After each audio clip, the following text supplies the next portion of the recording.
یا سیدی یا رسول اللہ، الصلاۃ والسلام علیک یا سیدی یا حبیب اللہ۔ قابل تکریم عزت مآب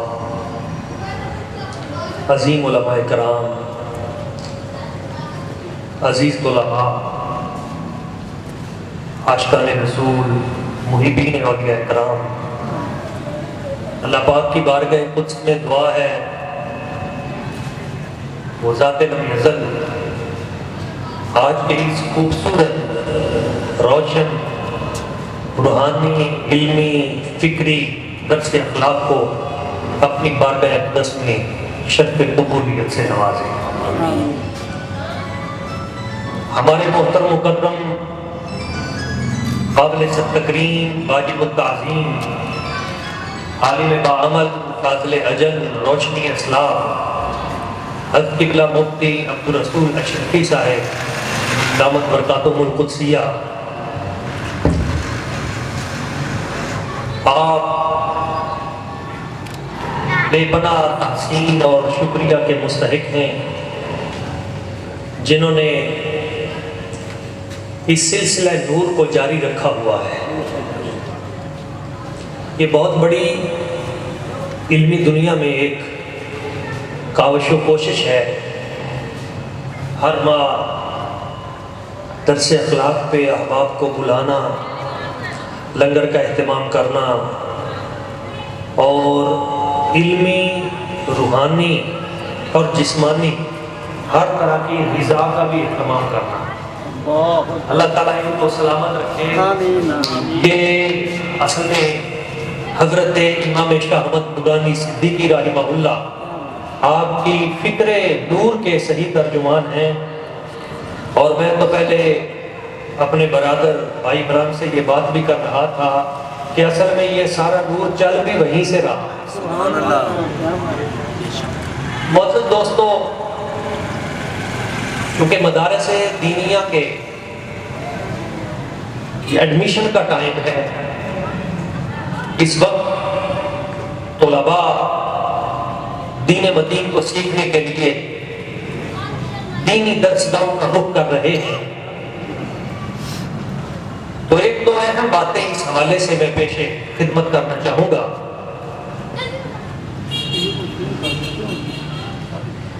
اپنے بچوں کو دین مدین کی طرف لے کے خود بھی کوشش کریں، دین سیکھیں۔ یہ منشاء خدا بندی ہے۔ اللہ تعالیٰ ارشاد فرماتا ہے فَلَوْلَا نَفَرَ مِن كُلِّ فِرْقَةٍ مِّنْهُمْ طَائِفَةٌ لِيَتَفَقَّهُوا فِي الدِّينِ۔ ہر جماعت میں سے کیوں نہ کوئی ایسا گروہ تیار ہوا لِيَتَفَقَّهُوا فِي الدِّينِ، جو دین میں فقہ حاصل کرتے ہیں، سوجھ بوجھ حاصل کرتے ہیں۔ یعنی دین میں فقیہ ہونا یہ منشاء خدا بندی ہے، اور فقیہ واحد اشد علی الشیطان من الف عابد۔ صحیح بخاری شریف کی حدیث ہے، حضور نے فرمایا ایک فقیہ شیطان پر 1000 عابد سے بھاری ہے۔ 1000 بندہ ساری رات سجدہ کرتا رہے اور ایک فقیہ دین پہ محنت کرتا رہے، سوجھ بوجھ کے ساتھ قرآن و سنت سے مسائل اخذ کر کے دے۔ اس لیے یہ کہا جاتا ہے کہ عالم کی نیند عابد کی عبادت سے افضل ہے، کیونکہ وہ نیند اس لیے پوری کر رہا ہے کہ اس کے اعضاء جو ہیں وہ کام کرنے کے لیے تحمل اٹھانے والے ہو جائیں، اور جب وہ اٹھیں گے تو وہ دین کا کام پھر کرے گا۔ اللہ تبارک و تعالیٰ کی ذات و برکات نے قرآن مجید کے دوسرے مقام پہ فرمایا هل يستوي الذين يعلمون والذين لا يعلمون، کیا صاحب علم اور جاہل یہ دونوں برابر ہو سکتے ہیں؟ ہم هل تستوي الظلمات والنور، کیا اندھیرا اور روشنی برابر ہو سکتے ہیں؟ جیسے دن اور رات برابر نہیں، زندگی اور موت برابر نہیں، ظلمت اور نور برابر نہیں، اسی طرح عالم اور جاہل یہ بھی برابر نہیں۔ اور ایک مقام پہ فرمایا علم والوں کو درجات دیے گئے۔ معزز دوستو، اب ہم جس کربناک حالات سے گزر رہے ہیں، اس صورتحال میں اپنے بچوں کو عالم بنانا بہت ضروری ہو گیا ہے۔ سرکار صلی اللہ علیہ وسلم نے ارشاد فرمایا، ابھی میرا ایک ٹی وی پروگرام تھا چند دن قبل، قیامت کی علامات صغریٰ، چھوٹی علامتیں، اور پھر ایک پروگرام تھا علامات کبریٰ۔ اب جو علامات صغریٰ ہیں ان میں ایک بڑی اہم علامت قیامت کی پتہ کیا بیان کی گئی ہے؟ حضور نے فرمایا جب قیامت قریب آئے گی تو علم اٹھ جائے گا۔ تو علم تیزی کے ساتھ اٹھتا بھی جا رہا ہے۔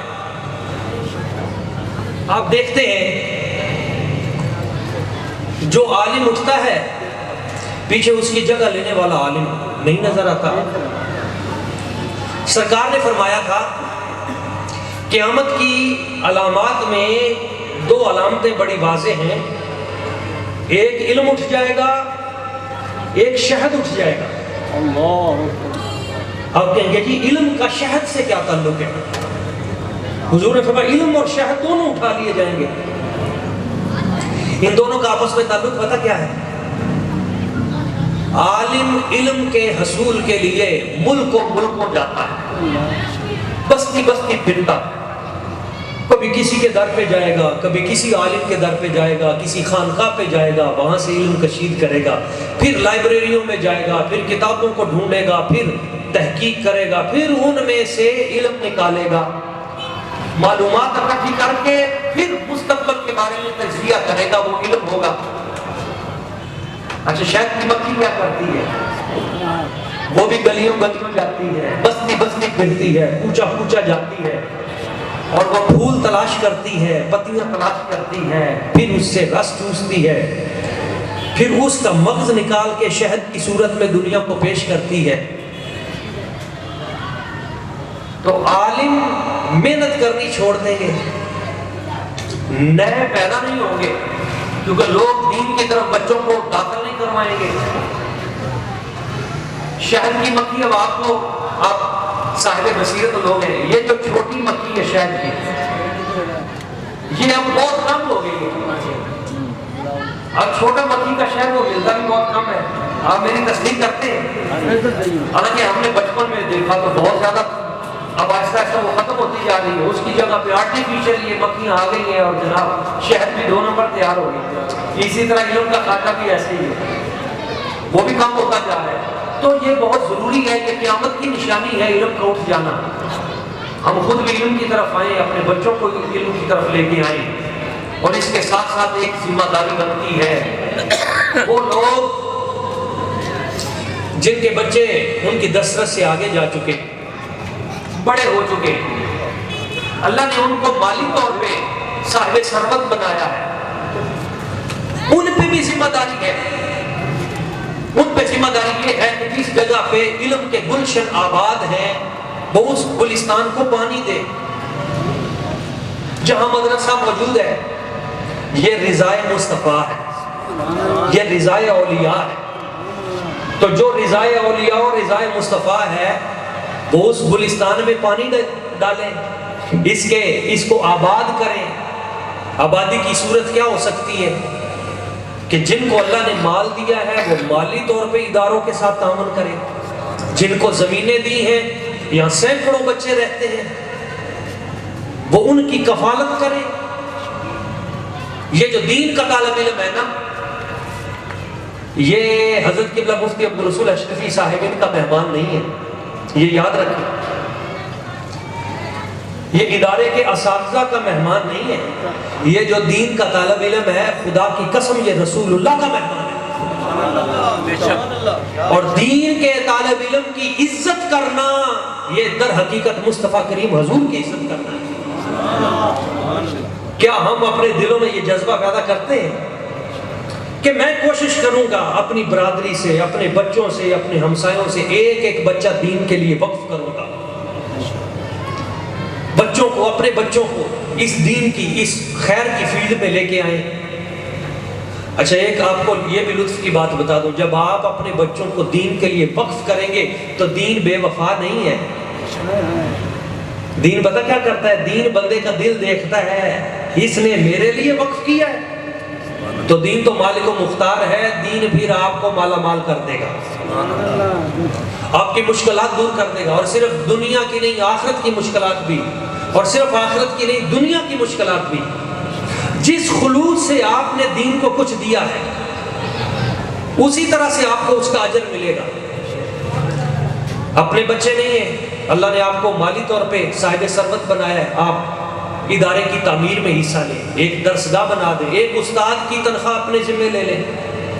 استاد کی تنخواہ نہیں لے سکتے تو جو اس سے کم ہے، کوئی صفائی کرنے والا ہے، کوئی ویسے کام کرنے والا ہے، اس پہ کچھ بھی نہیں ہے۔ کسی جگہ پہ بچے کو، طالب علم کو ایک قرآن مجید کی ضرورت ہے، آپ ادارے کے سربراہ سے ملیں، میرے ذمہ حضور کام لگائیں، میرے پاس اتنا کچھ ہے، مجھے بتائیں میں کس جگہ پہ دین کے لیے صرف کر سکتا ہوں۔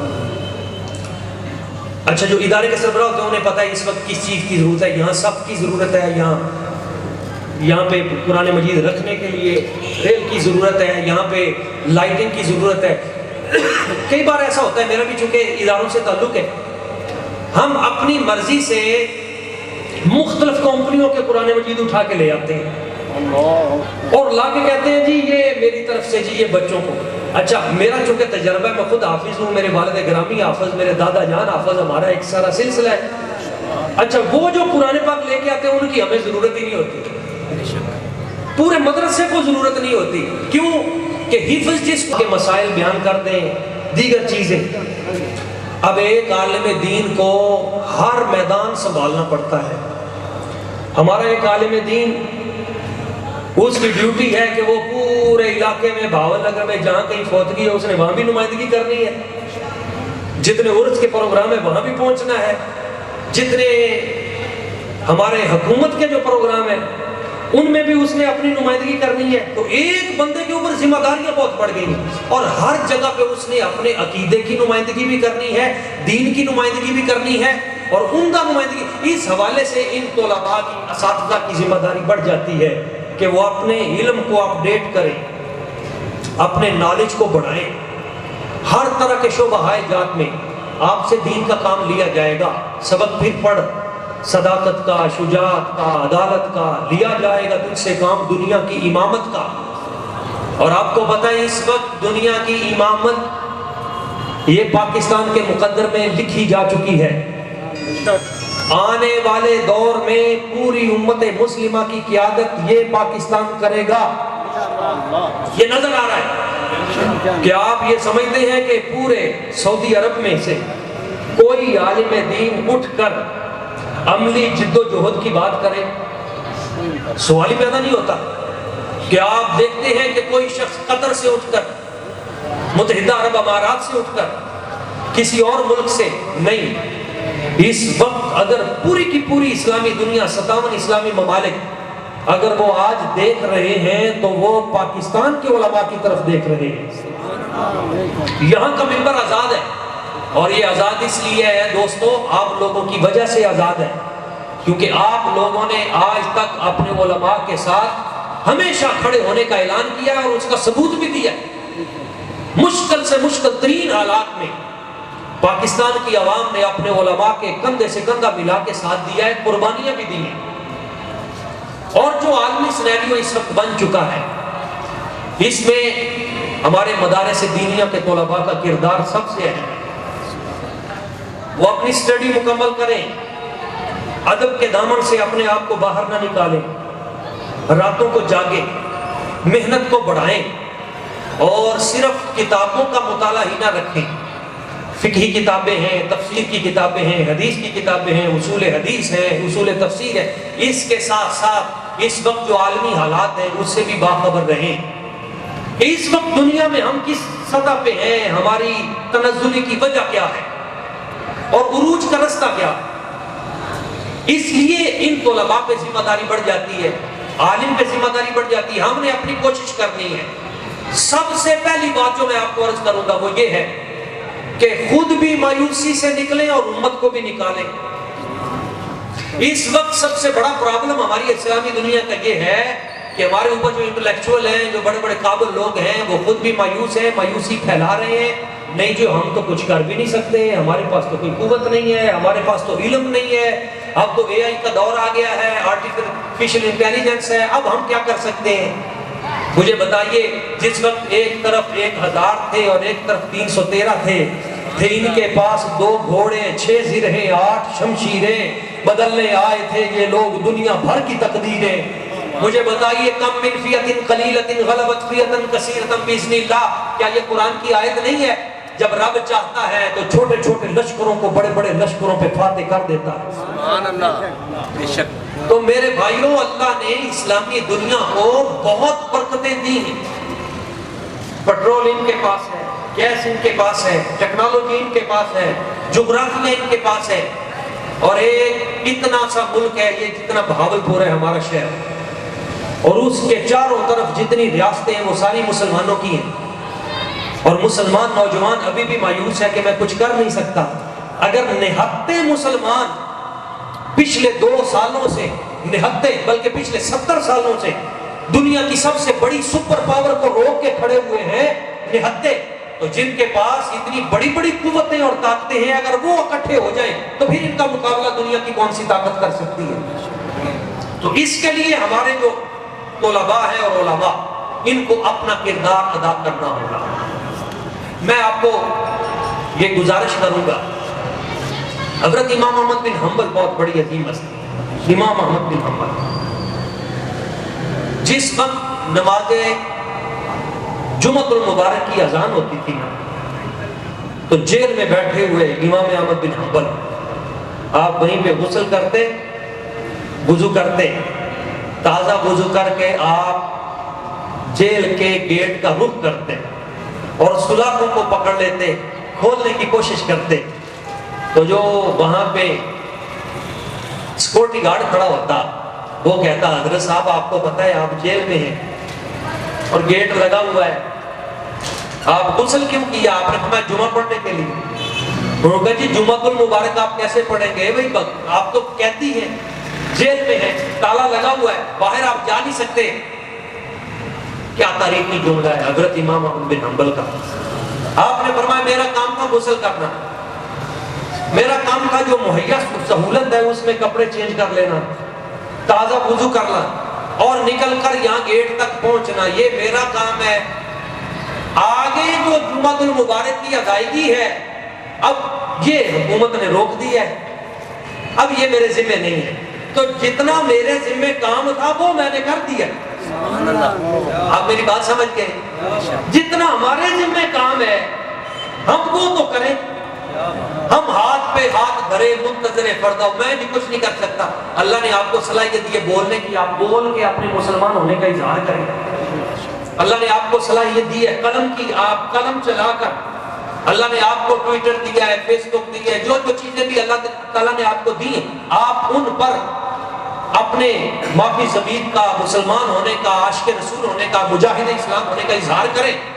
دیکھیں اس وقت طبقات بڑھ چکے ہیں، ایک وہ طبقہ ہے جو بالکل لا تعلق ہے، یہ منافق طبقہ ہے، ایک وہ طبقہ ہے جس کے پاس سہولت نہیں ہے مگر اس کا دل یہ چاہتا ہے کہ میں غزہ کے مظلوم مسلمانوں کا ساتھ دوں، تو وہ اپنی بولی تو بولے، اظہار تو کرے۔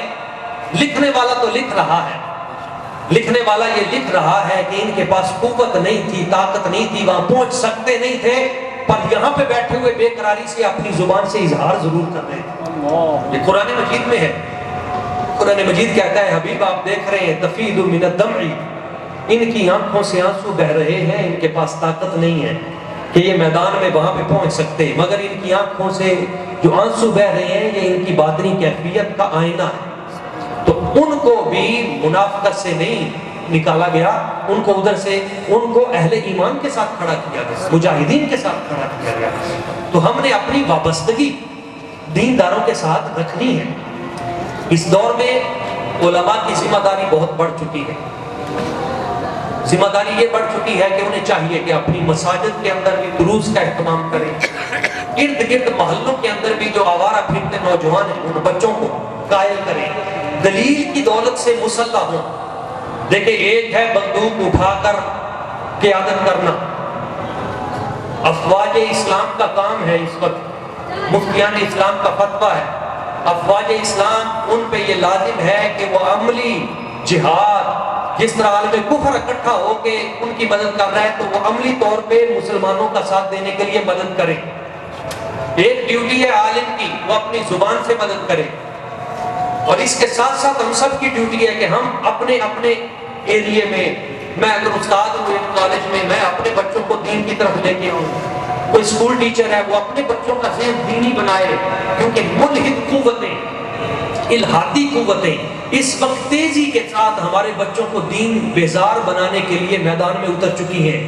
اور آپ جس شہر میں بیٹھے ہیں، یہ بہاول نگر، یہاں کی یونیورسٹی کے اندر ایسے مائنڈ سیٹ تیار کیے جا چکے ہیں جو بچوں کو ملحد بنا رہے ہیں۔ آپ کو پتہ نہیں پتہ ہے یا نہیں، چونکہ ہمارا تعلیمی اداروں سے تھوڑا بہت تعلق ہے، یہاں کے اداروں میں ایسے ایسے لوگ جنریٹ کیے جا چکے ہیں جو ہمارے بچوں کو دین بیزار بنا رہے ہیں، اللہ تعالیٰ کا دشمن بنا رہے ہیں، اور وہ بچوں کے ذہنوں میں سوال پیدا کر رہے ہیں اللہ ہے تو کہاں ہے۔ اس شہر کی یونیورسٹی میں اس دور میں ہماری ذمہ داری پڑ جاتی ہے کہ ہم اپنے آپ کو دلائل کی قوت سے مسلح کریں، جدید نظریات پہ جو کتابیں ان کو پڑھیں، دیکھیں، اور یہ جو ٹول اسلام کے خلاف بنے ہیں ہم انہی ٹول کو لے کر انہی سے اسلام کی مدد کے لیے کام لے سکتے ہیں۔